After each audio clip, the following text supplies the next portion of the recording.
Alors, les prochaines informations macroéconomiques qui vont cristalliser les décisions des banques centrales prévues la semaine prochaine pour la Fed et la Banque centrale européenne. Nous en parlons avec Juliette Cohen, avec nous par téléphone, stratégiste chez CPR Asset Management. Bonjour et bienvenue Juliette. Merci beaucoup d'être avec nous. Prenons peut-être la partie européenne pour commencer. La décision de la BCE sera rendue la semaine prochaine, je le disais, le jeudi 4 mai. Entre-temps, les investisseurs auront pris connaissance des premières estimations de croissance trimestrielle pour les pays majeurs de la zone euro et pour l'ensemble de la zone euro. Ces chiffres vont être publiés en fin de semaine. Nous aurons également des estimations d'inflation pour le mois d'avril pour des économies comme les économies allemandes, françaises et espagnoles. Juliette, sur le front de la croissance, ce sont des chiffres qui vont refléter le passé récent, mais qui vont montrer quand même une dynamique hors norme de l'activité en zone euro au premier trimestre. Oui, tout à fait. On a un PIB de la zone euro qui a stagné au quatrième trimestre 2022. Et là, quand on regarde les enquêtes de conjoncture, notamment les dernières enquêtes PMI, on voit qu'on a une accélération de l'activité en zone euro sur le début d'année 2023 grâce à la dynamique du secteur des services notamment. Et donc, on attend un PIB de la zone euro en légère hausse au premier trimestre. C'est plus 0,2% qui est attendu en croissance trimestrielle selon le consensus. Donc on voit que sur 2023, on démarre l'année donc avec une croissance positive, qu'on est donc dans une phase de ralentissement, mais que l'effondrement de la croissance qu'on attendait en fin d'année 2022 ne s'est pas réalisé. Jusqu'à présent, les inquiétudes portaient essentiellement sur l'industrie manufacturière, sur l'industrie au sens large. Juliette, avec des enquêtes d'activité pour cette partie-là qui ont été très négatives, qui restent très négatives, mais quand on voit quand même ce qui est réalisé en matière de production industrielle, par exemple, les chiffres sont toujours publiés avec un peu de décalage dans le temps, mais quand on a quand même une idée de ce qui s'est passé en termes de production, d'activité industrielle et manufacturière au premier trimestre en zone euro, ça n'est pas booming, certes, mais en niveau, c'est quand même quelque chose qui fait mieux que bien résister, Juliette. Oui, tout à fait. En fait, on a dans les enquêtes un écart historique entre le secteur des services et le secteur manufacturier. Et les enquêtes dans le secteur manufacturier sont assez mal orientées, notamment du fait des craintes sur les carnets de commandes. Mais quand on regarde les chiffres de production industrielle, en fait, on a des effets de base qui sont assez favorables. Parce qu'il faut se rappeler que la production dans le secteur automobile ou dans le secteur de la chimie ont été très pénalisées l'année dernière par des pénuries d'intrants ou par les prix très élevés de l'énergie. Et donc l'amélioration des chaînes d'approvisionnement et la baisse des prix d'énergie ont permis à l'activité de redémarrer assez nettement dans ces deux secteurs industriels qui sont majeurs pour l'Europe. Donc on va avoir probablement une progression de l'activité industrielle sur l'ensemble du premier trimestre 2023. Combien de temps est-ce que ce schéma est soutenable dans le temps, d'une certaine manière, Juliette? L'idée que l'offre a encore de la place pour rattraper ce qui a été perdu ou mis entre parenthèses pendant la période Covid, face à une demande, alors qui reste au moment où on se parle sans doute toujours relativement résiliente, mais qui peut soulever aussi des interrogations sur la suite. Alors quand même sur la suite, on a plus d'interrogations puisqu'on voit quand même globalement au niveau mondial un ralentissement du commerce mondial qui est assez net. Quand on regarde des indicateurs avancés comme les exportations coréennes, elles sont en zone de contraction de façon assez nette. Quand on regarde aussi le redémarrage chinois, on voit que c'est tiré par la consommation des ménages, mais du côté du secteur industriel, ça reste encore relativement modeste. Donc c'est vrai que on a plutôt dans l'idée que l'on va avoir passé cette période de rattrapage, un ralentissement plus marqué de l'activité dans le secteur industriel. Pour la décision de la Banque centrale européenne jeudi prochain, Juliette, à ce stade, il faut estimer que l'inflation, le cœur de l'inflation en zone euro va rester la préoccupation première des banquiers centraux européens ?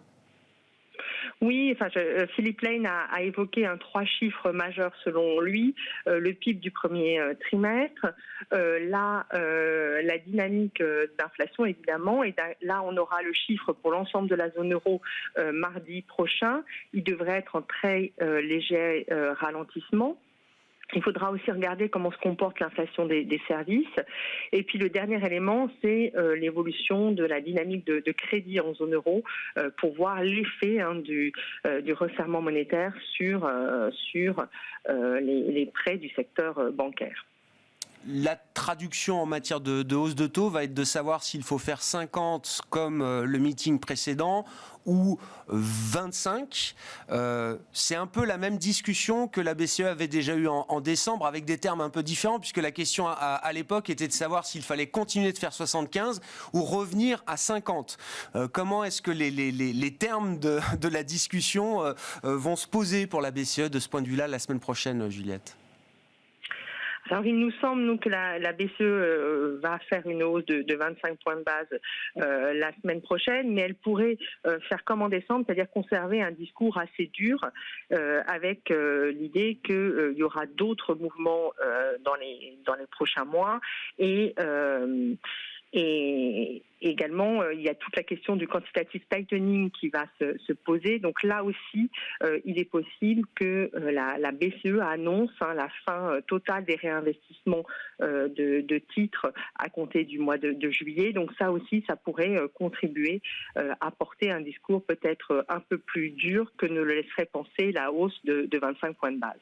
Oui, si j'ai bonne mémoire en termes de price action, la décision de décembre, alors en première intention qui nous faisait passer de 75 à 50, avait été perçue quand même avec le discours de Christine Lagarde à l'époque comme une réunion plutôt au quiche.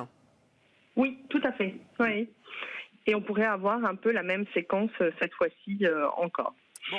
Décision pour la BCE jeudi prochain, le 4 mai. Avant cela, la Fed aura, elle, rendu sa décision sur ce que tout le monde attend comme étant la dernière hausse de taux de ce cycle. Une hausse de taux de 25 points de base qui viendra peut-être terminer ce cycle historique de resserrement monétaire de la Réserve fédérale américaine. Juliette, est-ce que c'est votre avis également chez CPR Asset Management ? Et d'un point de vue tactique, est-ce que la Fed a intérêt, la semaine prochaine, à dire clairement que sa hausse de taux de 25 points de base sera la dernière?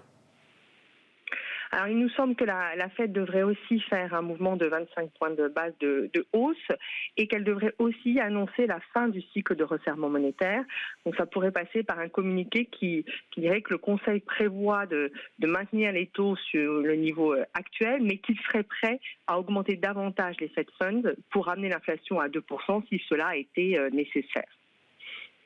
Oui, donc c'est plutôt, il y aura toujours cette option dans le communiqué ou dans le wording de la Réserve fédérale américaine, et une option plutôt à la hausse sur les taux d'intérêt toujours. Oui, tout à fait. Les banques centrales restent très data dépendantes et on voit qu'il y a quand même des incertitudes très fortes sur l'évolution de l'inflation. Il y a plusieurs membres de la Fed qui ont parlé la semaine dernière avant la période de blackout et qui disaient qu'il y avait évidemment beaucoup d'incertitudes encore. Donc évidemment, la Fed ne voudra pas se lier trop et maintiendra cette optionnalité pour faire face à d'éventuelles données d'inflation notamment qui seraient moins favorable que prévu. Un mot peut-être également du plafond de la dette américaine, le feuilleton qui revient régulièrement avec la dramaturgie politique au Congrès dont on commence à avoir l'habitude. Juliette, néanmoins, visiblement ce plafond de la dette 2023 génère un peu plus de stress dans le marché que les épisodes précédents, habituels. Juliette, qu'est-ce qu'on peut dire de ce stress ? Comment est-ce qu'on peut le mettre en perspective, par exemple ? Et qu'est-ce que ça peut impliquer effectivement dans la recherche d'un compromis? Parce qu'il y a toujours le scénario extrême du défaut, du Biden default. Il y a surtout le scénario central qui est de dire qu'il va falloir trouver un compromis politique avec peut-être des conséquences économiques pour gérer cette question du plafond de la dette cette fois-ci. Alors tout à fait. Alors déjà, ce qu'il faut dire, c'est qu'il y a eu beaucoup moins de recettes fiscales sur la première quinzaine d'avril que ce qui était prévu ou ce qui avait eu lieu l'année dernière. Et donc l'idée qu'on pourrait atteindre plus rapidement la limite au fonctionnement du Trésor, c'est-à-dire peut-être en juin, juillet et pas à la fin de l'été, ça a contribué à raviver donc le stress. En termes données de marché, ce qu'on a pu voir, c'est que le spread souverain CDS américain s'est écarté et qu'on a un écart qu'on a rarement vu et qui s'est creusé entre les T-bills à 3 mois et à 1 mois à cause de craintes plus fortes d'un éventuel défaut de paiement de l'État américain dès le mois de juin s'il n'y avait pas de relèvement du plafond de la dette. Alors, ce qu'il faut dire, c'est que depuis les années 60, le Congrès a relevé 78 fois le plafond de la dette. Donc, c'est pas, oui. C'est généralement comme ça que ça se termine, oui.